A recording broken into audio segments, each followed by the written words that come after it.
ആദ്യം സിന്ധു നദീജല കരാർ മരവിപ്പിച്ച് പാകിസ്ഥാനെ സമ്മർദ്ദത്തിലാക്കി. ഝലം നദിയിലെ നീരൊഴുക്ക് കൂട്ടി പറച്ചിലല്ല പ്രവൃത്തിയാണ് എന്ന സൂചന നൽകി. പാക് മിസൈൽ പരീക്ഷണത്തിന് അറബിക്കടലിൽ പടക്കപ്പൽ അണിനിരത്തി മിസൈൽ പരീക്ഷിച്ചും മറുപടി നൽകി ഇന്ത്യ. അതിനാൽ എന്റെ സഹോദരങ്ങളെ വിഷം കുത്തി നശിപ്പിക്കാൻ തുനിയുന്നവർ ആരായാലും അവരുടെ മേൽ അശനിപാതം പോലെ ഞാൻ പ്രഹരമേൽപ്പിക്കും. ഇന്ത്യയുടെ നാടകമെന്ന പാക് നിലപാടിനെ തിരുത്തി തെളിവ് സഹിതം അന്താരാഷ്ട്ര സമൂഹത്തിൽ വിശദീകരിച്ചു ഇന്ത്യൻ പ്രധാനമന്ത്രി നരേന്ദ്രമോദി. എന്റെ പകയിൽ നീറി ഒടുങ്ങുമ്പോൾ അവരറിയും ഞാൻ അവരുടെ ഒരേ ഒരു രാജാവായിരുന്നുവെന്ന്.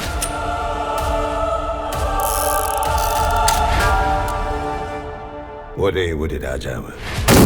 എന്നെ ഏറ്റവും കൂടുതൽ അത്ഭുതപ്പെടുത്തിയത് BJP-യിലെ ഒരു നേതാവ് പോലും RSS-ലെ ഒരു നേതാവ് പോലും ഈ പറയുന്ന പ്രതികരണം നടത്തിയിട്ടില്ല എന്നുള്ളതാണ്. മാത്രമല്ല ശശി തരൂർ ഇത് നടത്തിയത് വളരെ കരുതലോടുകൂടിയുള്ള പ്രതികരണമാണ്. എനിക്ക് കൊടുത്തിരിക്കുന്ന ബൈറ്റിൽ എന്താ പറഞ്ഞത്, ഇപ്പോൾ ഇന്റലിജൻസ് ഫെയിലിയറിനെ കുറിച്ച് സംസാരിക്കേണ്ട സമയമല്ല, ശരിയാണെന്നേ. നമ്മൾ ഇന്റലിജൻസ് സർക്കാരിനെ പ്രതിക്കൂട്ടിലാക്കിയാൽ എന്താ സംഭവിക്കാൻ പോകുന്നത്, സർക്കാർ എന്താണ് ഉദ്ദേശിച്ചിരിക്കുന്നത് നമുക്കറിയില്ല. നമ്മളിപ്പോ ബലാക്കോട്ട് ഈ സർജിക്കൽ സ്ട്രൈക്കിനെ കുറിച്ച് പറഞ്ഞല്ലോ. ആ സർജിക്കൽ സ്ട്രൈക്കിന് ശേഷം നമ്മൾ പ്രതീക്ഷിച്ചെന്താ പാകിസ്ഥാൻ തിരിച്ചടിക്കുന്ന, അനങ്ങിയില്ലല്ലോ പാകിസ്ഥാൻ.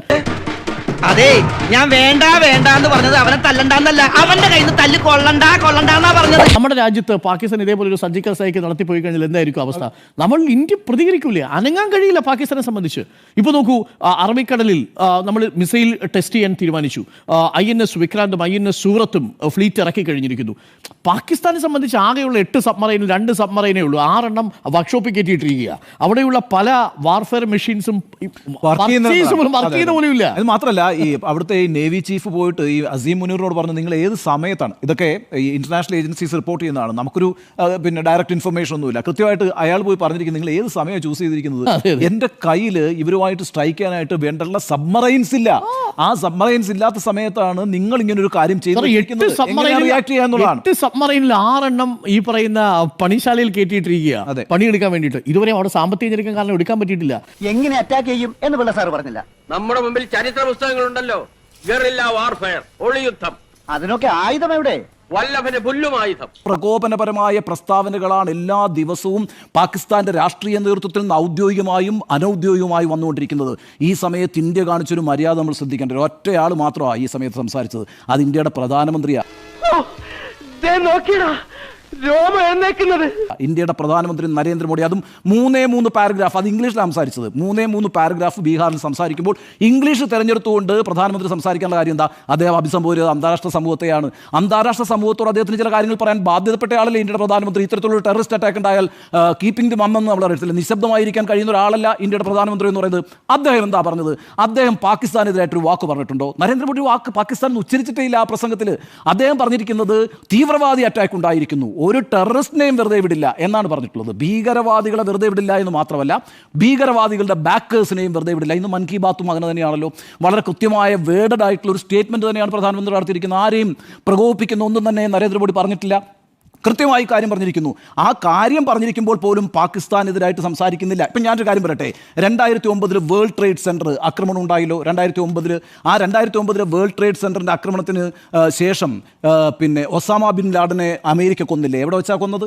അമേരിക്ക കൊന്നത് അബോട്ടാബാദിൽ വെച്ചിട്ടില്ലേ? ഈ അബോട്ടാബാദ് എന്ന് പറഞ്ഞ സ്ഥലം എവിടെയാണ്? പാകിസ്ഥാനിലല്ലേ? അത് പാകിസ്ഥാനെതിരായിട്ട് അമേരിക്ക നടത്തിയിട്ടുള്ള ഒരു ആക്രമണമല്ലല്ലോ, ഒരു വാറല്ലല്ലോ. അതൊരു ടെററിസ്റ്റിനെതിരായിട്ട്, ഒരു ടെററിസ്റ്റ് ഓർഗനൈസേഷനെതിരായിട്ട് നടത്തിയിട്ടുള്ള ആക്രമണമാണ്. അതിനെ ലോകം എവിടെയും പറഞ്ഞിട്ടില്ല അമേരിക്ക പാകിസ്ഥാൻ യുദ്ധം എന്ന്. നമ്മൾ പറഞ്ഞത് അതാണെന്നേ, പാകിസ്ഥാനിലെ ടെററിസ്റ്റ് ക്യാമ്പുകളെ ഇല്ലാതാക്കും, ടെററിസ്റ്റ് ട്രെയിനിങ് ക്യാമ്പുകളെ ഇല്ലാതാക്കും, ആ ടെററിസ്റ്റ് നേതാക്കളെ ഇല്ലാതാക്കും, അവർക്ക് പിന്തുണ നൽകുന്നവരെ ഇല്ലാതാക്കും. അതൊരു രാജ്യത്തിനെതിരായിട്ടുള്ള യുദ്ധപ്രഖ്യാപനമല്ല. ക്ഷമയുടെയും സഹനത്തിന്റെയും മാർഗം അവസാന നിമിഷം വരെ കൈവടിയാതിരിക്കാൻ ഞങ്ങൾ ശ്രമിക്കും. പക്ഷേ നിന്നെപ്പോലുള്ള ലോക പൊലയാടിമോമാരെ ഉദ്ദേശിച്ചാണ് പണ്ട് അങ്ങേര് പറഞ്ഞത്, വാളെടുത്തവൻ വാളാൻ. ശക്തമായ തിരിച്ചടിക്കൊരുങ്ങുകയാണ് ഇന്ത്യ. നോക്കൂ, ഉറിയിൽ നിന്ന് വെള്ളം തുറന്നുവിട്ടിരിക്കുന്നു, ഉറി ഡാമിൽ നിന്ന്. അതിന്റെ ഭാഗമായി ഹട്യാബാലയിൽ ഇപ്പോൾ ഒരു വാട്ടർ എമർജൻസി പ്രഖ്യാപിച്ചിരിക്കുകയാണ് പാകിസ്ഥാൻ. താഴ്ന്ന പ്രദേശങ്ങൾ വെള്ളത്തിനടിയിലാവുന്നു.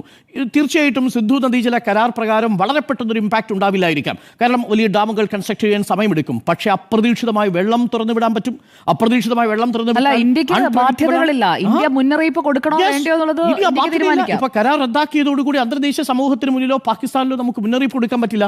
എപ്പോൾ വെള്ളം കൂടുതലാവും കുറവാവും എന്നറിയാതെ ഒരു സമൂഹം, ഒരു കർഷക സമൂഹം പഞ്ചാബിലും സിന്ധിലും ഉണ്ടാവും. അത് പഞ്ചാബും ഈ സർക്കാരിന് നേരെ ഉണ്ടാക്കുന്ന സമ്മർദ്ദം ചെറുതല്ല.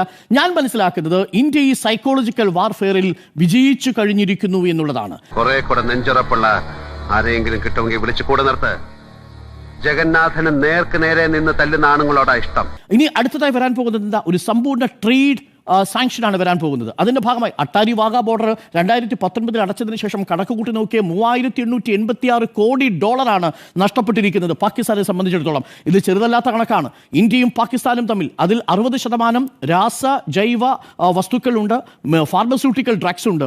ഇതുപ്രകാരം $44.2 ലക്ഷം പാകിസ്ഥാൻ ഇന്ത്യയിൽ നിന്ന് ഇറക്കുമതി ചെയ്യുന്നത്. അതേസമയം ഇന്ത്യയിലേക്ക് ഇറക്കുമതി ചെയ്യുന്നതാവട്ടെ $4.2 lakh മാത്രമാണ്. എന്ന് പറഞ്ഞാൽ ഈ ഉപരോധം പാകിസ്ഥാനെ സംബന്ധിച്ച് സാമ്പത്തികമായി ഞെരുക്കും. ഇന്ത്യയുടെ നദീജല കരാർ മരവിപ്പിച്ചത് പാകിസ്ഥാനെ സംബന്ധിച്ച്, കർഷക സമൂഹത്തെ സംബന്ധിച്ച് ആശങ്കയുണ്ടാക്കും. അതിനേക്കാൾ പാകിസ്ഥാനിൽ ആശങ്കയേറ്റുന്നത് എന്തു പറഞ്ഞിട്ടും തമ്മിൽ തല്ലാത്തൊരു ജനതയാണ് ഇന്ത്യ എന്ന പ്രതീതി ഇതിനകം തന്നെ നമ്മൾ കൊടുത്തിരിക്കുന്നു. അതിന് ഇന്ത്യൻ നേതൃത്വം, ഭരണ നേതൃത്വവും ഇന്ത്യയുടെ പൗരസമൂഹവും വഹിക്കുന്ന പങ്ക് ചെറുതല്ല. നമ്മൾ ഈ നിലയിൽ തന്നെ തുടരും. നാവികസേനയും കരസേനയും അലേർട്ടിലുമാണ് എന്നതാണ് ഏറ്റവും പ്രധാനപ്പെട്ട കാര്യം. അതുകൊണ്ട് എത്രമാത്രം ഇന്ത്യയെ പ്രകോപിപ്പിച്ചാലും, എത്രമാത്രം അസീം മുനീർ ആവട്ടെ, അതല്ലെങ്കിൽ ഖ്വാജ ആസിഫ് പ്രതിരോധ വകുപ്പ് മന്ത്രി ആവട്ടെ, ഹനീഫ് അബ്ബാസി ആവട്ടെ, ഇന്ത്യക്കെതിരെ എത്രമാത്രം മിസൈലുകൾ നിങ്ങൾ തിരിച്ചുവെച്ചു എന്ന് പറഞ്ഞാലും, നിങ്ങൾ സിന്ധു നദിയിലൂടെ ഇന്ത്യക്കാരുടെ രക്തമൊഴുക്കുമെന്ന് ബിലാവൽ ഭൂട്ട പറഞ്ഞാലും, ഇന്ത്യയിലെ പൗരസമൂഹം ഒരുമിച്ചൊറ്റക്കെട്ടായി നിൽക്കുക തന്നെ ചെയ്യും. ആ ഇന്ത്യ എന്ന രാജ്യത്തിന്റെ ആത്മാവിന്റെ 7 അയലത്ത് തൊടാൻ നിങ്ങൾക്ക് കഴിയില്ല എന്നതാണ് വാസ്തവം. 26 രക്തസാക്ഷികളുടെയും ജീവൻ നഷ്ടപ്പെട്ടത് വെറുതെയാവില്ല. ഇന്ന് പ്രധാനമന്ത്രി പറഞ്ഞ ആ വാക്കിങ്ങനെയാണ്: ന്യായം ലഭിക്കും, നീതി ലഭിക്കും, അതിനുവേണ്ടിയുള്ള തയ്യാറെടുപ്പുകളിലേക്ക് പോകുന്നു എന്നാണ് പ്രധാനമന്ത്രി പറഞ്ഞ സ്റ്റേറ്റ്മെന്റ്. ന്യായം മിലേങ്കെ ന്യായം മിൽക്കർ കരേങ്കെ എന്നാണ് ഈ മൻ കി ബാത്തിൽ പ്രധാനമന്ത്രി പറഞ്ഞിരിക്കുന്നത്. നമ്മൾ അതിൽ വിശ്വസിക്കുന്നു. എന്നെ പൊക്കി പറഞ്ഞ് സോപ്പിടാനുള്ള പരിപാടിയാ കള്ളന്മാര്. ഈ ഘട്ടത്തിൽ ഞാൻ ഇന്ത്യൻ പ്രധാനമന്ത്രിയെ, ഒപ്പം ഇന്ത്യയിൽ ഈ നിലപാടെടുത്ത രാഷ്ട്രീയ നേതൃത്വത്തെ അഭിനന്ദിക്കാനുള്ള പ്രധാനപ്പെട്ട കാര്യം, നമ്മൾ എങ്ങനെ ഇത് പരാജയപ്പെടുത്തിയത്? ഈ ആസിഫ് മുനീറിന് വേണ്ടിയിട്ട് നമ്മൾ തലവെച്ച് കൊടുത്തിരുന്നെങ്കിൽ ഇന്ന് ഇന്ത്യയുടെ തെരുവുകളിൽ മുസൽമാന്മാർ ഹിന്ദുക്കൾക്കെതിരെ, അല്ലെങ്കിൽ ഹിന്ദുക്കൾ മുസൽമാന്മാർക്കെതിരെ എന്ന മട്ടിലേക്ക് ഇറങ്ങിത്തിരിക്കുമായിരുന്നു.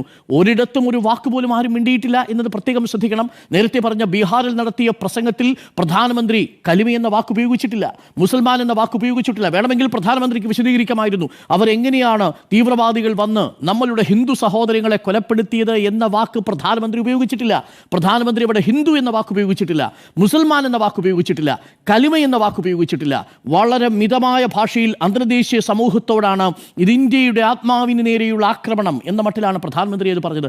ഇന്നും പ്രധാനമന്ത്രി മൻ കി ബാത്ത് പ്രധാനമന്ത്രി ഹിന്ദുക്കളുടെ മാത്രം പ്രധാനമന്ത്രിയല്ല, രാജ്യത്തിന്റെ പ്രധാനമന്ത്രി. ആ രീതിയിലാണ്. അത് വളരെ പോസിറ്റീവായ ഒരു കാര്യമാണ്. ഇത് പക്ഷേ തെരഞ്ഞെടുപ്പ് കാലത്ത് നമ്മൾ കാണുന്നത് അല്ലെങ്കിൽ കൂടി ഈ സാഹചര്യത്തിൽ പ്രധാനമന്ത്രി ഉപയോഗിച്ച ടെർമിനോളജി വളരെ പ്രധാനപ്പെട്ടതാണ്.